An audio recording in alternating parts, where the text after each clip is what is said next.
And a big g'day to everyone up there at Clunes and Creswick. It's Graeme Anderson here. I'm with Agriculture Victoria. We run climate risk sessions and put out the break newsletter and soil probe information and all of that. So I'm giving a bit of an update on climate and weather and the outlook for water for your part of the world.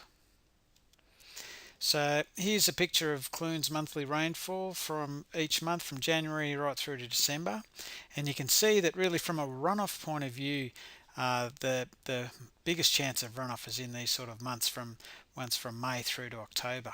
So we'll look a bit of the history of that.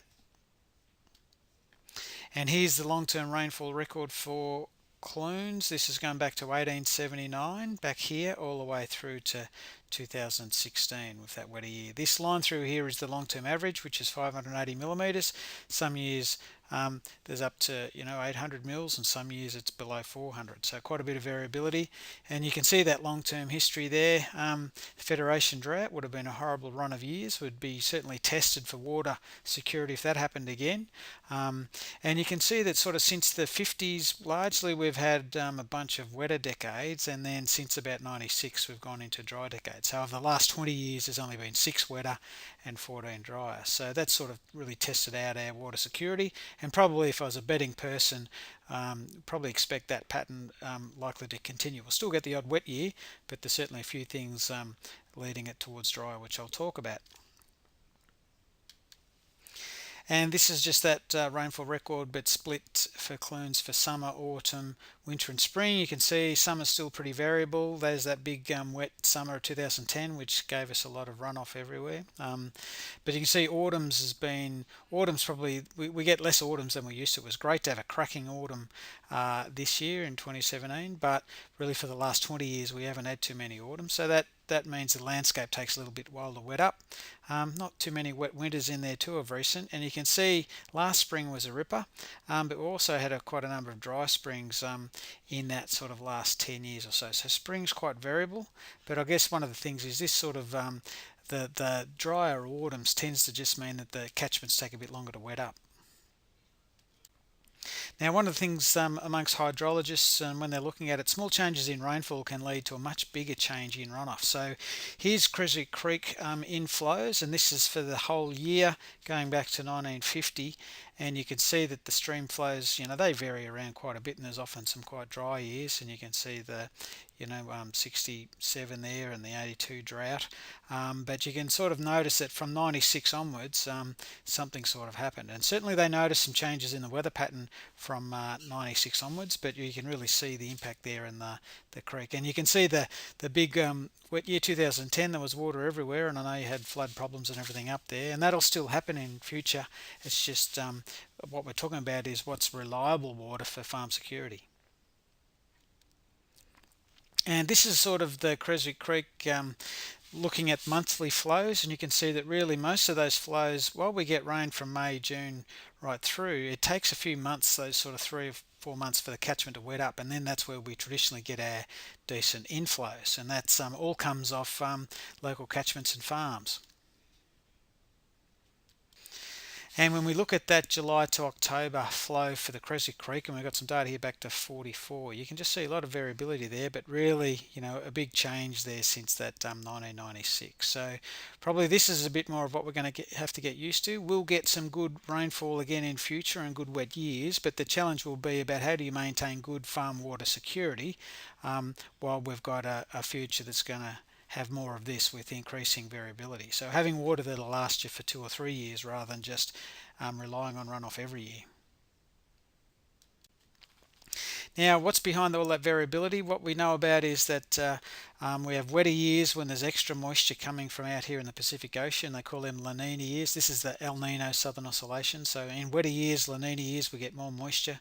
And in El Nino years, there's less moisture coming and feeding into our weather patterns. And the Indian Ocean Dipole, it was really active last year, sent us a heap of moisture. It's quite a strong sort of driver behind variability for our part of the world. And you can see all the cold fronts queuing up around the Southern Ocean. They flick their tails across our part of the world. They're really important because it's where the cold air meets this sort of warm tropical moisture, where they meet up over our heads, that gives us that reliable rain. So what a lot of farmers have noticed is since probably 96, when you saw in 96, if you saw a cold front off the coast of Perth, most farmers would be thinking we should get rain over here about 3 days later. Well, really, since then, if you see a cold front coming across, a lot of farmers, we watch them as about every second one slips to the south. So that's sort of part of a pattern, and we'll talk about that because that's what's likely to keep happening. Also, when we look at that historical record, a third of the years, the driest third of years, there's the average third of years, and then there's those wettest third of years. And I'm just going to look at and show the influence of these climate drivers at Clunes. So when we look at El Nino years, when the Pacific's not playing ball, and we go back through that long-term record of Clunes, you can see only 6% of those El Nino years were actually wet.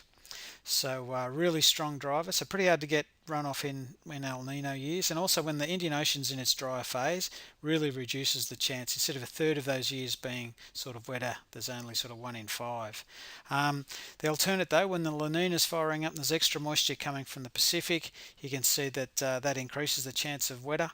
And the same like last year when we have that IOD event, quite a strong driver. It can still be the odd one that's drier, but really increases the chance. So all of that's a part of our good old-fashioned variability.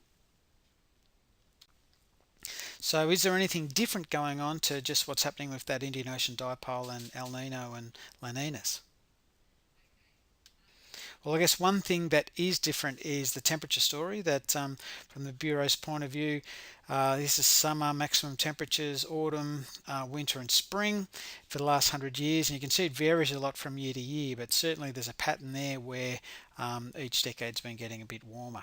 And one of the sort of things that stands out is certainly with spring. Of the last 10 springs, we've had a number of them. And this spring's no different, where from 1 to 3 degrees warmer. So largely the increasing temperature trends is part of climate change. It's the Bureau describe it as we're squeezing in an extra month of summer from a temperature point of view. So while we might continue to have variable rainfall, basically we're squeezing in an extra month of summer. So it's just probably increasing the amount of evaporation and making the importance of water storage just even more important. Another thing that's really important, what's a bit different to normal, is that since the 50s, and here's a pressure pattern chart from 1950 right through to 2015, but it's for this sort of southern region of Australia. And basically, while the pressure goes up and down, and some of these spikes here are during El Nino years when we have a higher pressure over Australia, and La Ninas are when we have that lower pressure, while it's variable, as things have been getting warmer, this thing we call the subtropical ridge, which sits across southern Australia, it's been getting stronger. Now that's what the climate scientists expected, and it's really what's been happening. So here's the sort of zone where the trend for high pressures has been just getting stronger each decade. So that's part of what they expect, and that's what's sort of occasionally pushing some of those frontal weather systems a bit further south. So that's something we're going to have to live with for a while. Just as a little bit of work here, it was interesting by Dave Stevens, a West Australian researcher, but he did a national study and he looked at the rainfall that's fallen since 2000 up to 2015 and looked at when throughout the season that fell, and he compared that with the last 100 years, so from 1900 to 2000. And you can see the summer tropical dominant zones and really strongly winter dominant rainfall zones, and then zones where it's uniform throughout the year. And what he found that since 2000, largely these rainfall zones and that seasonality have all shifted south. So you can see some of that uniform zone has started to shift into northern Victoria, where it wasn't really for the previous 100 years. So that's a pretty good, I like the map because it sort of shows that largely weather patterns are shifting south. And when it comes to how we set up our farms there up in that Creswick and Clunes district, it's really about when you look further to your north, you can see that there's a bit less rainfall, and if you're trying to store water, basically you've got to have bigger and deeper dams and make sure they last longer because they don't have as many inflows. So when you head further north in Victoria, dams still fill up, but they just fill up less reliably compared to that good country around Clunes and Creswick. So that's why making sure that you're set up to have big deep dams that fill up when you do get those wet years, but there's enough there stored away for a year or two in case you don't get any more inflows. And so whatever the weather does, this is all about all the things that we've got under our control. So really important. Agriculture, it's a fantastic time to be in ag. There's lots of exciting stuff going on, lots of new technologies and genetics and innovations happening. But one of these key things is just improve on-farm and regional infrastructure, and especially around sort of fodder storage. And really what you're there today with your workshop is looking at really improving and thinking about water security for a catchment that's going to run off water not as often as what we like it to. Lots of growth in local and export markets, which is good. So really important to tap into that. Really important to have good management and business skills for around this variable years in income, and lots of great stuff been happening on farms to deal with this sort of variability we've had. It's been tremendous work. And also just tapping into local knowledge channels and good information, and talking to neighbours about what works and what doesn't. So hope that's been good. Good luck with your water planning session today. And if you'd like to get the break newsletter, just drop an email to that address. We provide monthly updates on what the Indian Ocean dipole and what the Pacific Ocean and all of those key climate drivers are up to. And about every second or third year, there's quite a strong driver that's either herding moisture towards us or away for us, and it's just useful to know with a bit of a heads up. Anyway, good luck. If any queries, don't hesitate to drop an email to that address there. All the best.